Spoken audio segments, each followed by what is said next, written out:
स्वागत है आप लोगों का आपके अपने educational channel home science with Pooja में। जैसा कि आप जानते हैं कि हमने एक सीरीज़ चला रखी है फर्स्ट ग्रेड के लिए। वो जो बच्चे फर्स्ट ग्रेड में तैयारी कर रहे हैं, फर्स्ट ग्रेड है, नेट है, जीआईसी है या फिर एलटी ग्रेड है, पीजीटी, टीजीटी, तो इन सब के लिए ही जो भी हमने ये सीरीज़ पढ़ रहे हैं होम साइंस की, बहुत ही इम्पॉर्टेंट है। और आपको कहना चाहूँगी इस वीडियो से पहले वाली वीडियो आप ज़रूर देख लें, जिसमें हमने रिसोर्स के बारे में चर्चा की थी और उसमें हमने जाना था समय के बारे में, यानी टाइम मैनेजमेंट। आज हम जानेंगे एनर्जी मैनेजमेंट के बारे में। तो एनर्जी मैनेजमेंट के बारे में जानने से पहले जान लेते हैं एनर्जी मैनेजमेंट होता क्या है। जैसा कि हम जानते हैं कि जब हम अपनी कम शक्ति का उपयोग करते हुए अधिक से अधिक कार्य करते हैं और उस कार्य की क्वालिटी कम ना हो, तो वो कहलाता है एनर्जी मैनेजमेंट। कहने का मतलब है जब हम सारे कार्यों को इस तरह से करें कि हमारी एनर्जी भी कम वेस्ट हो और साथ ही हमारा जो हम कार्य कर रहे हैं उसकी क्वालिटी भी खराब ना हो, तो उसे हम एनर्जी मैनेजमेंट कहते हैं। यहाँ पर हम जानेंगे कुछ एफर्ट के बारे में, प्रयास जो कि हम कार्य करते समय करते हैं। तो सबसे पहले है शारीरिक प्रयास, जिसे कि फिजिकल एफर्ट भी कहते हैं। शारीरिक प्रयास यानी जब गृहिणी घर के सारे कार्यों को करती है, जैसे कि झाड़ू पोछा, बर्तन, खाना बनाना है, कपड़े वगैरह, तो ये सारे कार्य जो हैं शारीरिक प्रयास के अंतर्गत आते हैं। जैसे झाड़ू पोछा, बर्तन, सफाई, तो ये सभी कार्य किसके अंतर्गत आएंगे? शारीरिक प्रयास के अंतर्गत। आपसे क्वेश्चन पूछा जा सकता है, इस तरह से आपको ऑप्शन में मिल जाएगा, झाड़ू, ये ऑप्शन आ जाएंगे और पूछ लिया जाएगा कि ये इस पे कौन सा एफर्ट लगा है। तो आपको ये जानना है कि क्या होता है शारीरिक प्रयास। तो आप जान लीजिए कि जो घर के अंदर सभी जो कार्य करते हैं, जिसमें हमारा पूरा शरीर जो है कार्य करता है, उसे हम शारीरिक प्रयास के अंतर्गत रखते हैं और वो सारे कार्य इसके अंतर्गत आते हैं। नेक्स्ट हम जानते हैं मानसिक प्रयास यानी मेंटल एफर्ट के बारे में। इसके अंतर्गत माइंड से रिलेटेड सारे ही एफर्ट आ जाएंगे, जैसे कि सोचना, समझना, प्लानिंग बनाना और पढ़ना। ये सारे प्रयास जो है मेंटल एफर्ट के अंतर्गत आएंगे। इसके अंदर आएगा पढ़ना, सोचना, प्लानिंग, ये सारे कार्य किसके अंतर्गत आ जाएंगे? मानसिक प्रयास के अंतर्गत। नेक्स्ट है पैडल एफर्ट यानी पद प्रयास। इसे हिंदी में पद प्रयास कहते हैं और वैसे पैडल एफर्ट। पैडल का मतलब ही है पैर से, तो ये पद प्रयास इसके अंतर्गत आएगा चलना और साइकिल चलाना। मतलब पैरों से रिलेटेड जो भी हम एफर्ट कर रहे हैं उसको हम किसके अंतर्गत रखते हैं? पैडल एफर्ट या पद प्रयास के अंतर्गत, यानी टॉर्सल। इसके अंतर्गत क्या आएगा? खेती से रिलेटेड जो कार्य हैं, जैसे कि जब हम शरीर को मोड़कर जो कार्य कर रहे हैं, जैसे कि खेती करना, बागवानी करना, ये सारे जो है टॉर्सल एफर्ट के अंदर आएगा। और इसके साथ ही एक एफर्ट और है चक्षु प्रयास। चक्षु प्रयास, चक्षु नाम से ही हम जान रहे हैं कि चक्षु का मतलब होता है आंखों से। तो देखना है, जो देखने से रिलेटेड, आंखों से रिलेटेड जो भी कार्य आते हैं वो इसके अंतर्गत आएंगे। हम अगर खड़े होकर आंखों के द्वारा निरीक्षण कर रहे हैं तो वो भी इसमें आ जाएगा। नेक्स्ट हम बात कर लेते हैं थकान के बारे में। थकान, जब हम कार्य करते हैं तो हम थक जाते हैं, लगातार हमारा शरीर कार्य नहीं कर पाता है। हम तो जब कार्य करते करते काफ़ी समय हो जाता है हमें, तो हमें थकान महसूस होने लगती है। तो ये थकान जो है इसे भी दो भागों में बांटा गया है। पहला है शारीरिक और दूसरा है मानसिक। तो शारीरिक को जान लीजिए। शारीरिक क्या होता है? जब हम खाना खा रहे हैं, खाना खाते हैं, तो उस समय क्या होता है? ऑक्सीजन जो है, O2 जो है, O2 किसके साथ जाती है? हीमोग्लोबिन के साथ। हीमोग्लोबिन, O2 हीमोग्लोबिन के साथ हमारे शरीर में परिवहन करती है रक्त के साथ। रक्त वाहिनियां जो है हमारे अंदर जो वेसल्स होती है इनके द्वारा ये O2 और हीमोग्लोबिन हमारे शरीर में लगातार संचरण करता रहता है, लगातार मूव करता है। तो इसके कारण क्या होता है, लैक्टिक एसिड बनता है, लैक्टिक एसिड। और ये एसिड जो है एक तो पाचन के समय बनता है और एक श्वसन के समय, श्वसन के समय, एक तो पाचन के समय और एक श्वसन के समय यानी ब्रीदिंग। तो इन दोनों ही क्रियाओं में लैक्टिक एसिड बनता है। और ये जो लैक्टिक एसिड है जब ये हमारे शरीर में इकट्ठा होने लगता है, एकत्र होने लगता है, तो हमें थकान महसूस होने लगती है और हमें ऐसा लगता है कि हमें थोड़ी देर सोना चाहिए।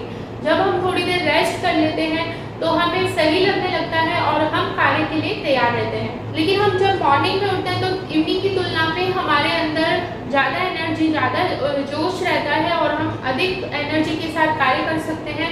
जबकि जो आफ्टरनून यानी दोपहर का समय होता है हमारी एनर्जी कम होने लगती है और हम थोड़ा थकान महसूस करने लगते हैं। वहीं पर शाम के समय हमें वैसे हम रेस्ट करके उठते हैं तो हमें थोड़ा अच्छा लगता है, अच्छा फील करते हैं, एनर्जी भी महसूस होती है, परंतु सुबह जितना जोश और एनर्जी के साथ हम कार्य नहीं कर पाते। तो ये जो है शारीरिक थकान है और ये किस तरह से होगी, लैक्टिक एसिड जब इकट्ठा होने लगता है हमारे शरीर में तो हमें थकान महसूस होने लगती है। मानसिक थकान कौन कौन सी है, नीरस, कुंठाजन्य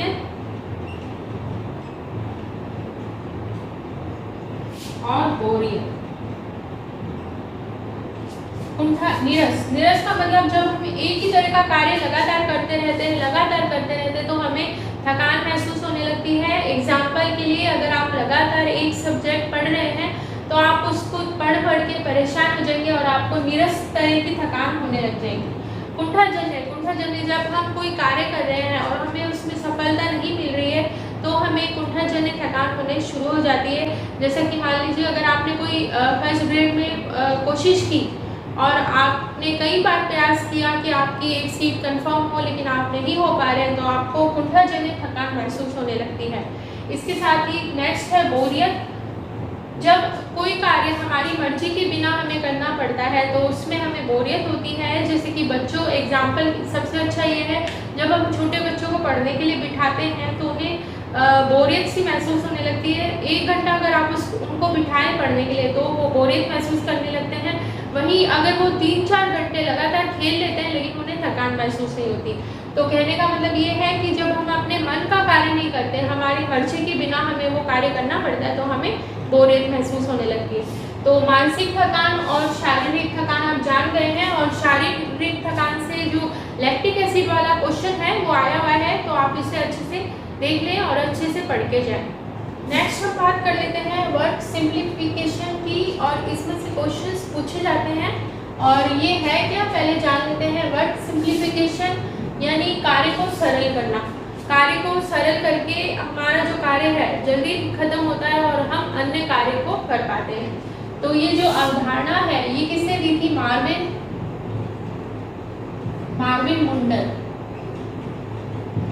मुंडल सर जो थे उन्होंने कार्य सरलीकरण यानी वर्क सिंप्लीफिकेशन की धारणा दी थी। और ये जो है अपंग महिलाओं के लिए शुरू किया गया था।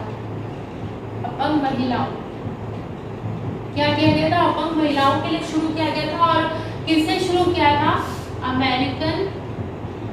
American heart association.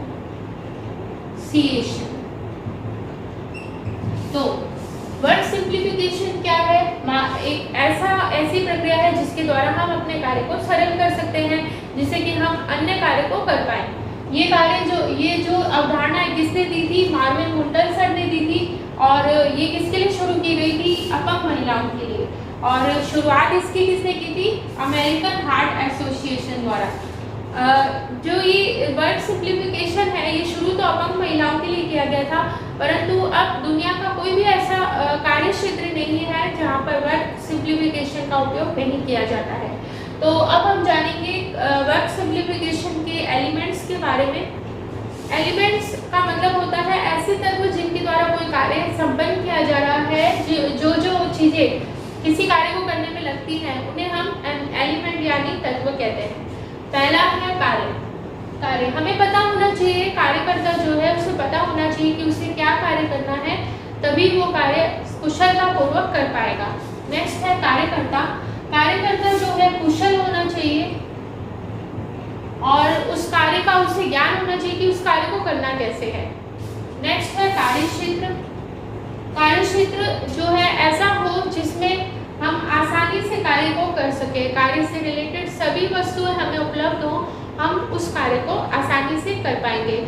मान लीजिए अगर आप खाना बनाने किचन में जा रहे हैं और आपके पास मसाले की जो रैक है वो काफ़ी दूर है, बहुत दूर जाके आपको लेके आना पड़ रहा है, या फिर वो मसाले की रैक जो है किचन में है ही नहीं, आपको किचन से बाहर जाके किसी अलमारी में से लाना पड़ रहा है, तो इससे क्या होगा, आपका जो कार्य है बाधित होगा और थोड़ा लंबा खिंच जाएगा। इसमें आपकी एनर्जी भी वेस्ट होगी, टाइम भी वेस्ट होगा और आपका जो समय वेस्ट होगा, साथ ही आपको थकान भी महसूस होने लगेगी। इसीलिए जो कार्य क्षेत्र है हमारा इस तरह का होना चाहिए ताकि जो भी कार्य हम कर रहे हैं उससे रिलेटेड सभी सामान हमें समय पर सही जगह पर उपलब्ध हो जाए ताकि हम उन्हें उपयोग में ले सकें। अगर आपके पास जो लगातार मसाले उपयोग में ले रहे हैं वो रैक अगर आपके पास में ही है, मतलब स्लैब के पास में ही है, तो आपके लिए बहुत ही आसान हो जाएगा कार्य को करना। नेक्स्ट है कार्यकर्ता की क्रियाशीलता। कार्यकर्ता की क्रियाशीलता यानी उसके कार्य करने का तरीका जो है वो भी कार्य को इफेक्ट करता है, और वो कैसे करता है आप देख लीजिए। अगर हम अपने हाथों की, पैरों की जो क्रियाएं हैं उनको सही तरीके से कर रहे हैं तो वो हमारा जो कार्य है सही तरीके से संपन्न होगा। तो कार्यकर्ता की क्रियाशीलता किस तरह से कार्य को प्रभावित करेगी देख लेते हैं। शारीरिक मुद्रा। अगर आपकी शारीरिक मुद्रा सही है, मान लीजिए आपको मतलब खाना बनाना है, मान लीजिए पहले के समय में, पुराने समय में क्या किया जाता था, बैठ के खाना बनाया जाता था, तो वो बहुत ही कठिन होता था, बैठ के रोटी बेलना और फिर खाना बनाना बहुत ही मुश्किल होता था। वहीं आजकल हम लोग खड़े होकर खाना बनाते हैं तो ईजी होता हमारे लिए, और बैठ के जब खाना बनाया जाता था तो बार बार उठ के कोई सामान लेके आना, फिर वापस से बैठ के उसको बनाना तो बहुत मुश्किल होता था। जबकि आज हम आधुनिक समय में खड़े होकर खाना बना रहे हैं तो वो ईजी होता है और बहुत ही आसान हो जाता है। लेकिन आजकल कुछ गाँवों में कई जगह अभी भी बैठकर खाना भी बनाया जाता है, तो महिलाओं को बहुत ज़्यादा मुश्किल होती है कई बार बार उठ के जाना। कई बार मान लीजिए खाना बना रहे हैं, आप खाना खिला ही रहे हैं तो रोटी दे के आने के लिए आपको उठ के जाना पड़ता है, तो वो थोड़ा मुश्किल हो जाता है। इसी के विपरीत हम अगर खड़े होकर खाना बना रहे हैं तो वो ईजी होता है। नेक्स्ट हम जानते हैं लय के बारे में। लय, अगर आपके कार्य करने की लय है, लगातार चल रही है, आप कार्य बिल्कुल सही तरीके से कर रहे हैं, मतलब आप एक ही तरह का कार्य एक साथ करें और उसके बाद में अन्य कार्य करें, और मान लीजिए आपको एक ही तरह की प्लेटें आप धोएंगे तो उसमें समय कम लगेगा, एनर्जी भी कम लगेगी। इसी के विपरीत अगर आप प्लेट धो रहे हैं, उसके एक प्लेट धोई आपने और उस पर मतलब सर्फ लगा के छोड़ दिया, फिर दूसरी मतलब उसको धोने के लिए लगाया आपने, धोया उसको फिर रख दिया, फिर आप दोबारा एक प्लेट ली, फिर उसको सर्फ लगाया, फिर धोने में, तो इससे बहुत ज़्यादा दिक्कत होती है। इसकी बजाय हम सभी प्लेटों में साबुन लगा दें और उसके बाद में उसे धोएं तो वो आसान रहता है। इसके बाद है कार्यक्रम। कार्य का क्रम भी कार्य को प्रभावित करता है। जैसे कि आप कार्य का क्रम किस तरह से, आप बड़ी प्लेटें अगर एक साथ में धो रहे हैं तो जल्दी धुलेंगी। इसके विपरीत अगर बड़ी छोटी एक साथ आप ले रहे हैं, कभी छोटी कभी बड़ी, तो वो थोड़ा दिक्कत आएगी और समय और शक्ति का ज़्यादा व्यय। तो बात कर लेते हैं परिवर्तन के वर्ग के बारे में, और ये जो परिवर्तन के वर्ग हैं ये बताए हैं मुंडल सर ने, मुंडल, ठीक है। परिवर्तन के वर्ग जो हैं कितने बताए गए हैं? 5, ठीक है। ये कॉमन परिवर्तन के वर्ग हैं, और चलिए देख लेते हैं। पहला है हाथ व शरीर की गति में परिवर्तन।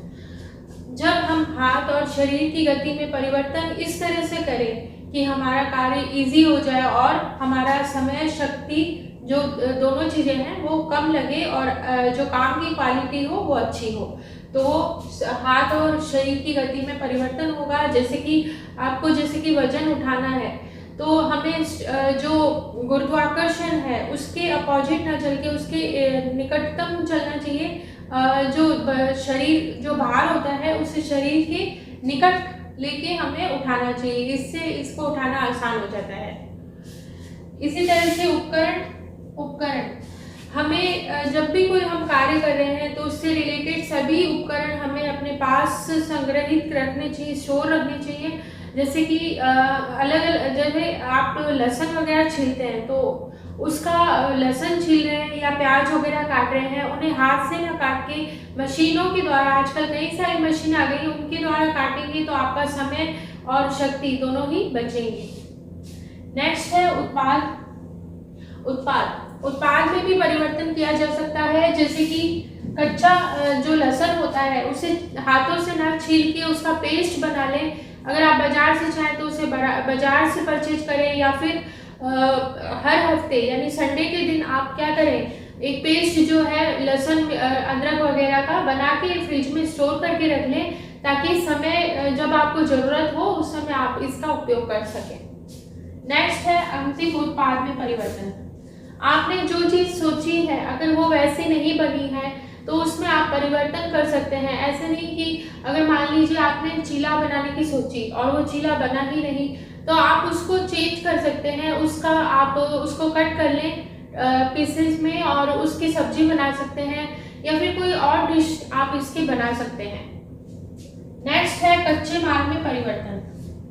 कई बार हमारे पास कोई चीज उपलब्ध नहीं होती, जैसे कि मान लीजिए आपको किसी सब्जी को बनाने में टमाटर की जरूरत है, तो उसकी अगर आपके पास टमाटर नहीं है तो आप टमाटर की जगह केचप यूज कर सकते हैं, या फिर टमाटर की ही प्योरी जो बनाई जाती है वो आप उसमें काम में ले सकते हैं। और यहाँ पर जो ग्रास और कैंडल है उन्होंने ये जो परिवर्तन के वर्ग हैं, जो कि इसकी अवधारणा मुंडल ने दी थी, और ये जो परिवर्तन के वर्ग है वैसे 5 बताए गए हैं, पर मुंडल और ये ग्रास और कैंडल जो है इन्होंने 3 बताए हैं। इनके हिसाब से सेम ही, ये तो सेम ही रहेगा, हाथ और शरीर में की गति में परिवर्तन।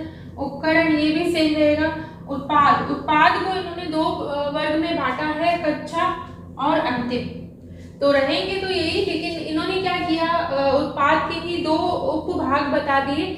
इससे क्या हुए, इनके 3 वर्ग बन गए। परिवर्तन के वर्ग कितने हो गए, ग्रास और कैंडल ने कितने दिए हैं, 3 दिए हैं। कौन कौन से दिए, हाथ और शरीर की गति में परिवर्तन दिया है, उपकरण दिया है, उत्पाद को 2 भागों में बांटा है, कच्चा माल और अंतिम माल। तो अब हम बात कर लेते हैं टेक्निक्स ऑफ वर्क सिंप्लीफिकेशन की।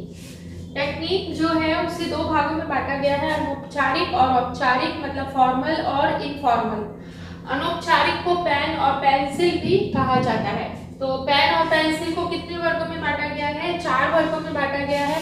पहला है प्रोसेस चार्ट, दूसरा है ऑपरेशन चार्ट, तीसरा है मल्टीमेन चार्ट और चौथा है पाथवे चार्ट। और औपचारिक है, इसको भी 4 भागों में ही बांटा गया है, 4 भागों में, और इसे भी 4 भागों में।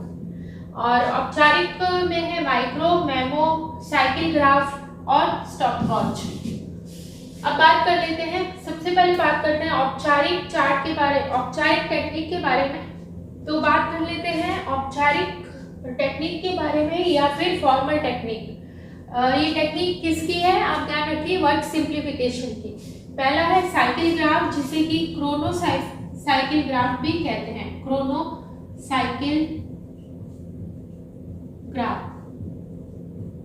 क्रोनो साइकिल ग्राफ जो है उसके अंतर्गत, तो क्रोनो साइकिल ग्राफ के अंतर्गत जो है एक तरह की मशीन का उपयोग लिया जाता है, जो कि कुछ अंगूठी जैसी दिखती है, कुछ इस तरह से अंगूठी जैसी होती है। और इस अंगूठी को व्यक्ति की घड़ी या व्यक्ति के हाथ में यानी अंगुली में पहना दिया जाता है। और इस क्रोनो साइकिल ग्राफ जो है उसके द्वारा हाथ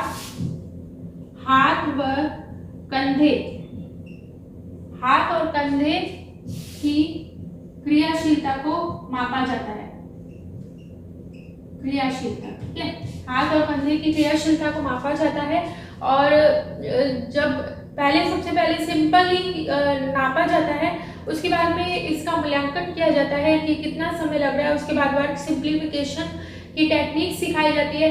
उसके बाद में फिर से ये प्रक्रिया दोहराई जाती है, फिर से अंगूठी पहनाई जाती है, फिर से वर्क होता है और फिर देखा जाता है कि जो समय है कितना लग रहा है, समय और एनर्जी कितनी लग रही है, इस चीज का अध्ययन किया जाता है।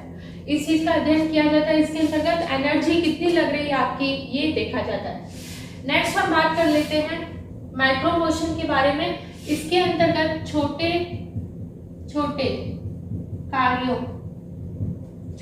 कार्यों का अध्ययन किया जाता है। बहुत छोटे छोटे कार्य हैं, जैसे कि सब्जी काटने के लिए किस तरह से सब्जी काटी जा रही है, प्याज को किस तरह से कट किया जा रहा है, प्याज को कट करने के लिए किस किस चीजों का उपयोग किया जा रहा है, इन चीजों का अध्ययन किया जाता है। नेक्स्ट है मेमो मोशन, और मेमो मोशन के अंतर्गत शरीर के घुमाव में शरीर के घुमाव का अध्ययन किया जाता है, साथ ही गति का भी अध्ययन किया जाता है, गति का अध्ययन। नेक्स्ट है स्टॉपवॉच जो है, इसमें टाइम इंपॉर्टेंट होता है और टाइम के अकॉर्डिंग इसमें चला जाता है। इसके अंतर्गत एक ये क्वेश्चन आया हुआ भी है, स्टॉपवॉच के अंतर्गत PMU यानी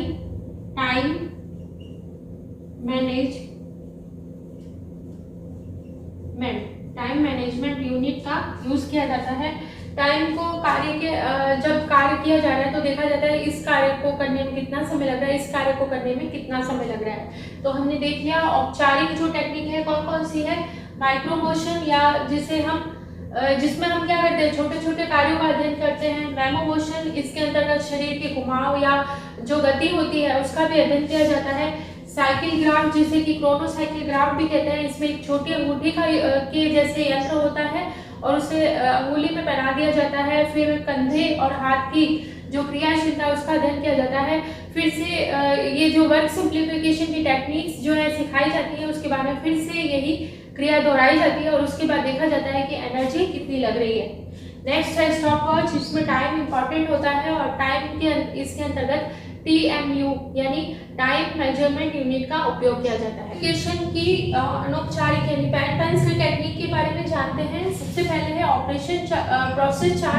प्रोसेस चार्ट के अंतर्गत 5 प्रतीक उपयोग में लिए जाते हैं। 5 प्रतीक यानी 5 तरह के चिन्ह जो है इसमें यूज में लिए जाते हैं। पहले छोटा सर्कल लिया जाता है, उसके बाद में एक बड़ा सर्कल लिया जाता है, उसके बाद में ये इस तरह का रेक्टेंगल यूज में लिया जाता है, उसके बाद में त्रिभुज और लास्ट में इस तरह का एक सर्कल लिया जाता है जिसे कि पूरा अच्छे से फिल कर दिया जाता है। छोटा वाला जो सर्कल है इसके द्वारा तो ये प्रतीक किस लिए यूज किया जाता है, एक स्थान से दूसरे स्थान पर जाने के लिए, मतलब ग्रहणी कोई चीज में जब जाया जाता है तो कितनी दूर चली इस चीज को देखा जाता है। नेक्स्ट है बड़ा वाला सर्कल, इसके द्वारा कार्य किए जाने का कार्य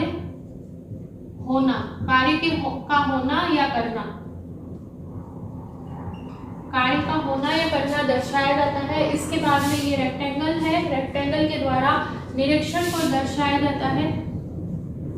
निरीक्षण यानी जब हम गृहिणी के द्वारा सब्जी वगैरह बनाई जाती है, सब्जी जब बना दी जाती है तो चेक करना कि सब्जी बनी कि नहीं बनी, उसमें क्या कमी है, ये सारी चीजें जो है इस रेक्टेंगल के द्वारा दर्शाई जाती है। नेक्स्ट है ये त्रिभुज, और ये त्रिभुज जो है बैरियर को दर्शाता है। बैरियर का मतलब अवरोध जो होता है, अवरोध को दर्शाता है। मतलब कोई कार्य किया जा रहा है, एकदम से कोई बीच में रुकावट आ जाए तो उसको किससे दर्शाते हैं, इस त्रिभुज के द्वारा दर्शाते हैं। और जब एक से ज्यादा कार्य किए जा रहे हो, एक से ज्यादा कार्य जो है इस जो भरा हुआ आपका ये है सर्कल है, इसके द्वारा दर्शाया जाता है। तो आप लोग ये ध्यान रखिए कितने प्रतीक यूज किए जाते हैं प्रोसेस चार्ट के अंतर्गत। 5 प्रतीक यूज किए जाते हैं। छोटा वाला सर्कल दर्शाता है एक स्थान से दूसरे स्थान पर जाने को, बड़ा वाला सर्कल कार्य का होना दर्शाता है, रेक्टेंगल जो है निरीक्षण को दर्शाएगा, त्रिभुज जो है बैरियर यानी अवरोध को दर्शाता है, और ये जो सर्कल होता है ये किसको दर्शाता है, एक से ज्यादा जब कार्य किए जाते हैं तो उसको दर्शाता है। नेक्स्ट हम बात कर लेते हैं प्रोसेस चार्ट के बारे में। तो बात करते हैं प्रोसेस चार्ट के बारे में।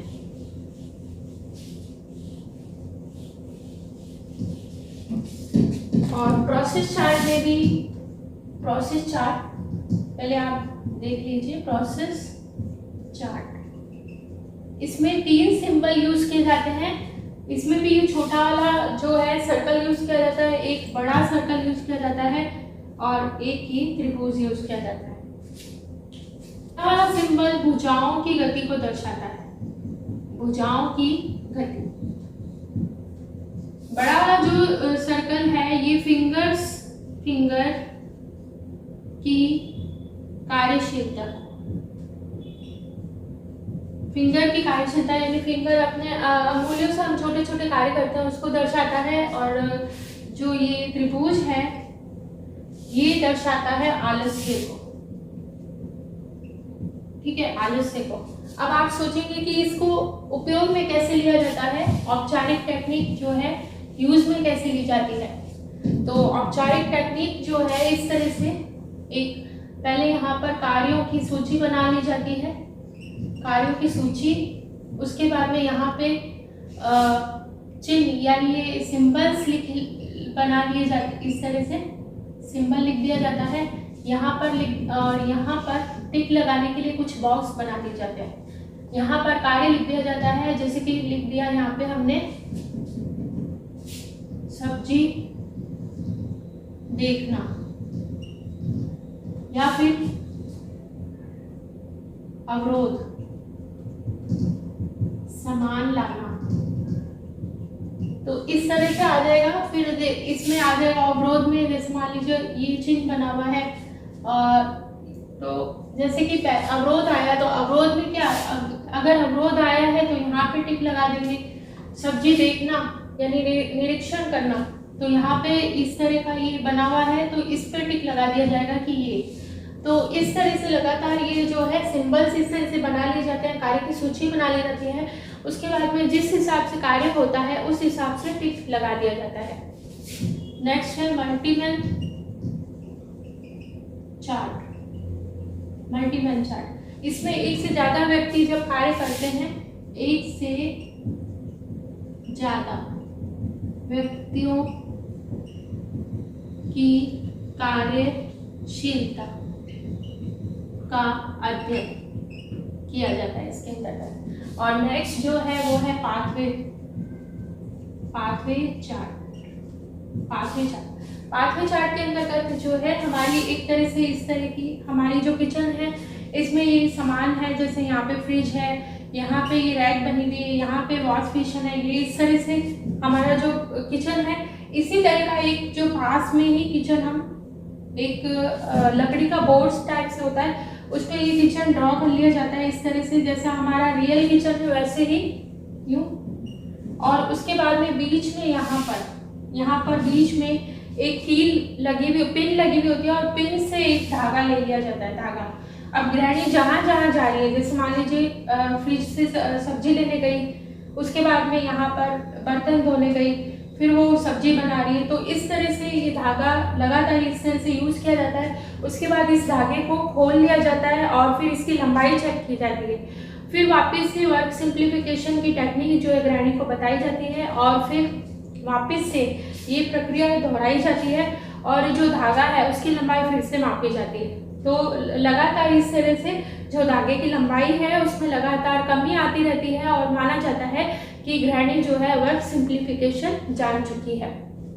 तो इसके साथ ही आज का हमारा समय यहीं पर समाप्त होता है और आज हमने जाना एनर्जी मैनेजमेंट के बारे में, वर्क सिंप्लीफिकेशन क्या होता है, कौन कौन सी टेक्निक इसमें यूज की जाती है, इन सब चीज़ों के बारे में जाना है आज हमने। इससे पिछली वीडियो में हमने टाइम मैनेजमेंट जाना था, आज हमने जाना है एनर्जी मैनेजमेंट। कल हम बात करेंगे मनी मैनेजमेंट के बारे में, साथ ही बचत के बारे में और कुछ चैट्स वगैरह होंगे उनके बारे में भी जानेंगे। तो ये पूरा टॉपिक जो है बहुत ही इम्पॉर्टेंट है, मैंने आपको फर्स्ट वीडियो में ही बताया था।